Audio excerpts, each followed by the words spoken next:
The ocean's depths have always held a mystique for me, a siren's call that beckoned me into its embrace. Little did I know that my passion for deep-sea diving would lead me to a place of unimaginable horror. It was a calm morning when I boarded the research vessel, the salty tang of the sea in the air, and the promise of discovery in every wave. Our destination was the Mariana Trench, a place so deep and unexplored that it seemed almost otherworldly. As we descended, the sunlight gradually waned, replaced by an inky blackness that seemed to swallow us whole. The descent was slow, deliberate, the pressure outside the submersible building with every passing meter. Inside, the walls creaked and groaned, a constant reminder of the immense forces at play. My heart raced, a mixture of excitement and trepidation coursing through me. Finally, we reached the seabed, a desolate expanse of dark, alien terrain. The floodlights of our submersible pierced the darkness, revealing a barren landscape of rocks and silt. It was a world unlike any other, a place of eerie stillness where time seemed to stand still. As we began our exploration, my senses were on high alert. Every shadow seemed to hold a secret, every movement in the silt a potential discovery. It was exhilarating, the thrill of the unknown driving me forward. But then, amidst the rocky outcrops, I saw it, a figure, motionless and eerily preserved in the frigid waters. It was a sight that sent shivers down my spine. The corpse, clad in a tattered diving suit, stared back at me with empty, lifeless eyes. How had they come to rest here, in this desolate abyss? My mind raced with questions, the implications of this discovery swirling in my thoughts. Who were they? How had they ended up here? The answers eluded me, buried in the depths of history. As we continued our exploration, the bodies became more frequent, a grim procession of lost souls frozen in time. Each one was a silent testament to the unforgiving nature of the deep, a haunting reminder of the perils that lurked in its depths.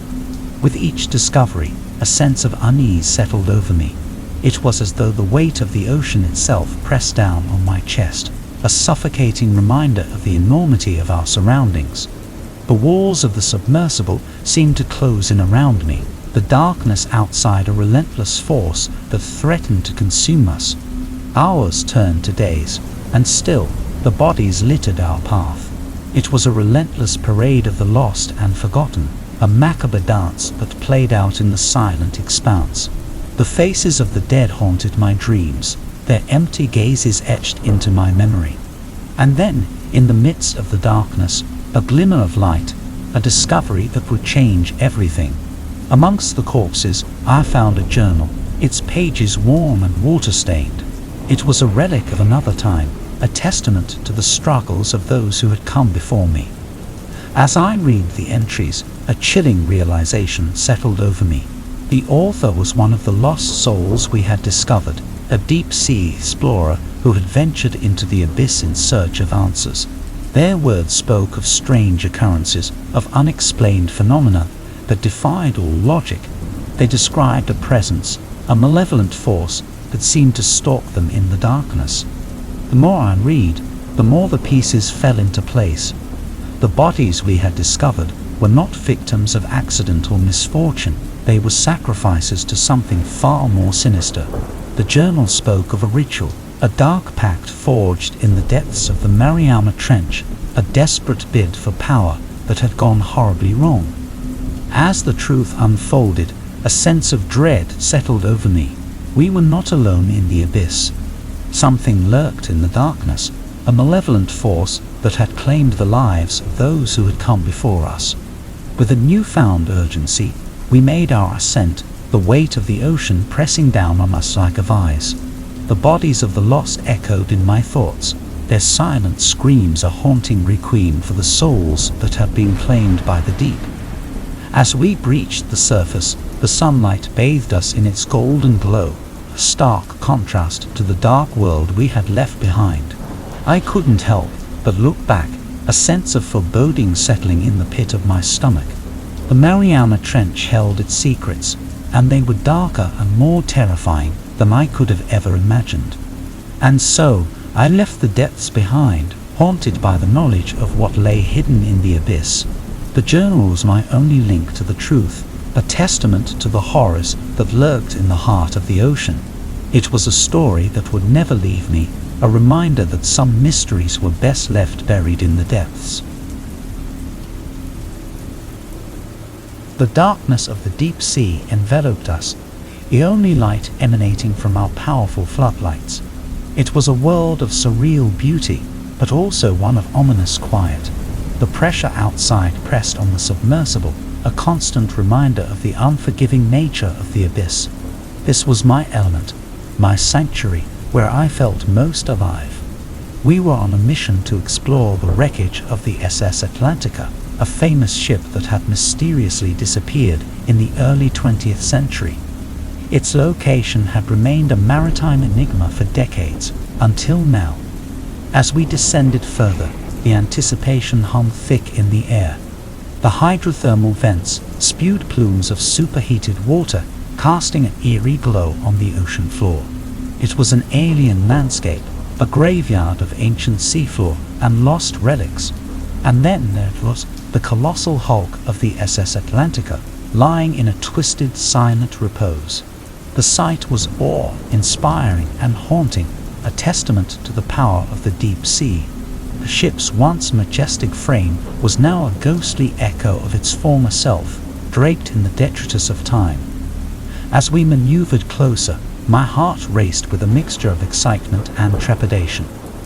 This was a moment of history, a chance to uncover the secrets that had eluded explorers for generations. The submersible's floodlights illuminated the wreck, revealing details that had long been lost to the abyss. I couldn't help but wonder about the final moments of the Atlantica. What had caused her to meet such a tragic end? Theories abounded, from treacherous waters to supernatural phenomena. As I examined the wreckage, my mind raced with the possibilities. Suddenly, a glint of metal caught my eye, a small ornate box partially buried beneath the silt. It was a stark contrast to the corroded steel that surrounded it.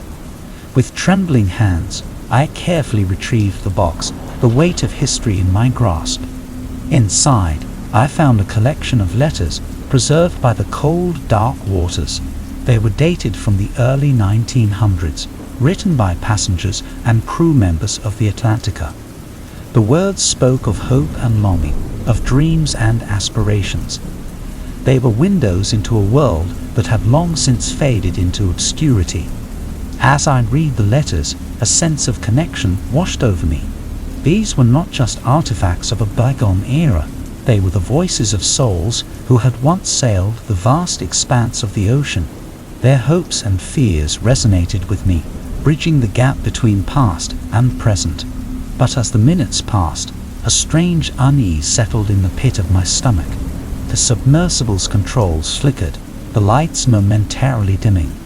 It was as though the very environment around us was resisting our intrusion. And then, with a suddenness that sent a shockwave of panic through me, the communications went silent. The world outside became a suffocating black void, the submersible suspended in a nightmarish stillness.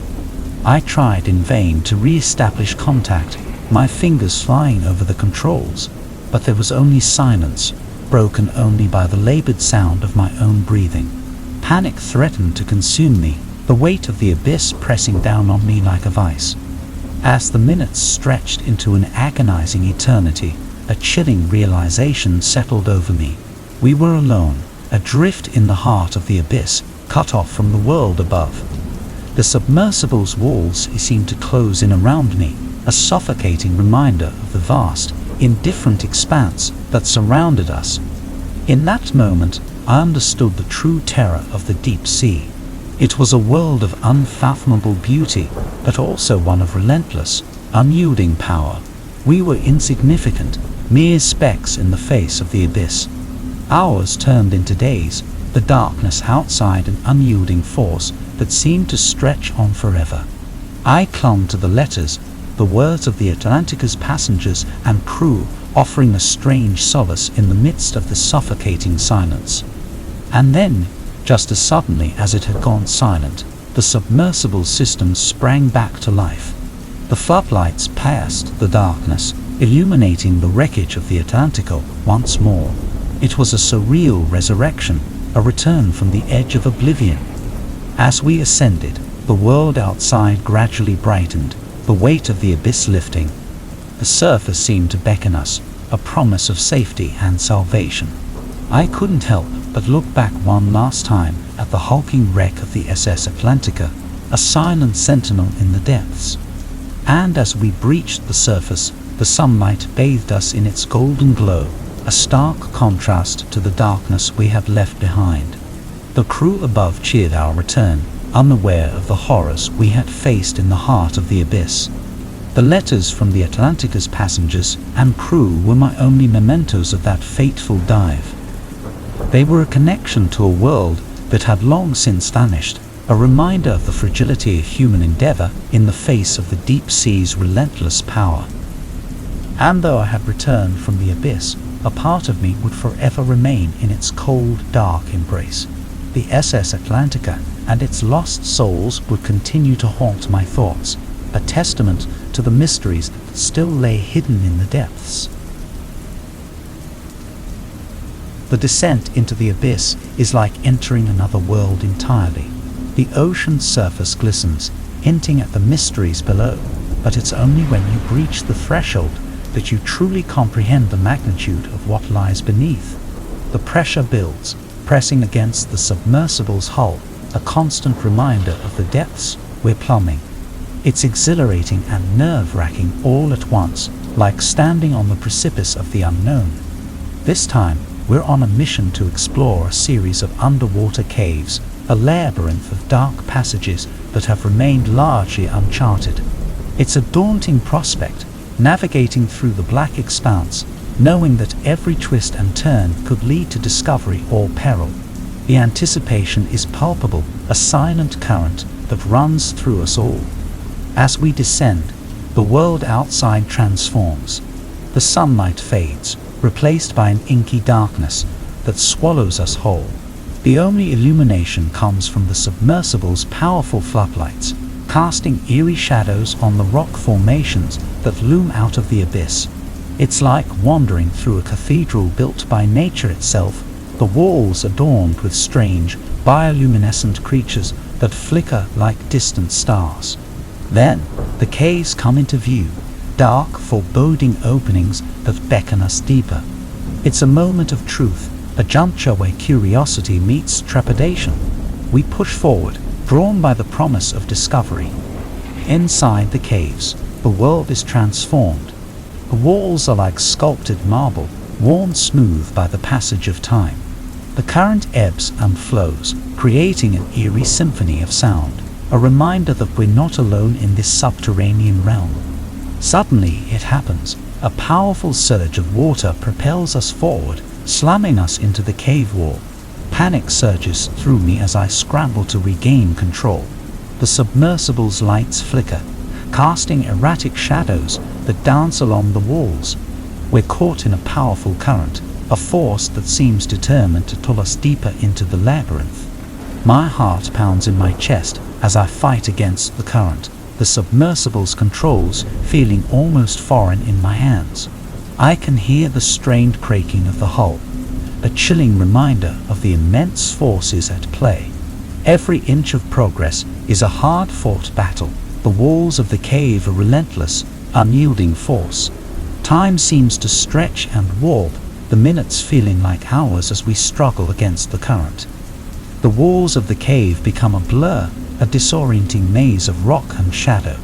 It's as though the world itself is closing in around us, a suffocating grip that threatens to consume us. And then, just as suddenly as it began, the current releases its hold. We're left adrift in the darkness, the submersible's lights casting long wavering shadows on the cave walls. The silence is almost deafening, broken only by the sound of our labored breathing. We take a moment to catch our breath, the weight of what just happened settling over us. It's a stark reminder of the unforgiving nature of the deep, a humbling realization that even in this carefully planned expedition, we are at the mercy of the ocean's whims. With cautious determination, we continue our exploration, the memory of the powerful current never far from our thoughts. The caves seem to stretch on endlessly, their secrets hidden in the shadows. Each turn brings the promise of discovery, but also the specter of danger. As we navigate through the labyrinthine passages, I can't shake the feeling of being watched. It's an irrational thought, I tell myself, a product of the oppressive darkness and the adrenaline still coursing through my veins. But the sensation lingers, a prickling unease that nags at the edges of my consciousness. And then, as if in response to my unease, I see it, a pair of eyes, gleaming like twin stars in the darkness. They belong to a massive hulking figure, its form barely discernible in the shadows. Panic surges through me, my breath catching in my throat.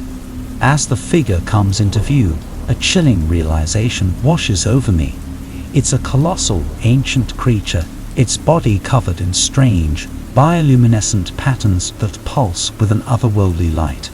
It hovers in the water, its gaze fixed on us with an intensity that sends shivers down my spine. In that moment, I understand. We are intruders in this realm, interlopers in a world that predates us by millennia. The creature's eyes bore into mine, a silent warning that we are not welcome here. With a suddenness that startles me, the creature moves, gliding effortlessly through the water. It disappears into the shadows, leaving us in stunned silence. It's a humbling reminder of our place in the grand tapestry of the ocean, a reminder that even in our quest for knowledge, we are but guests in a world that remains largely uncharted.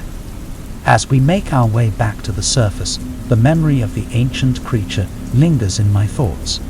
It's a revelation that will stay with me, a testament to the mysteries that still lurk beneath the surface of our world.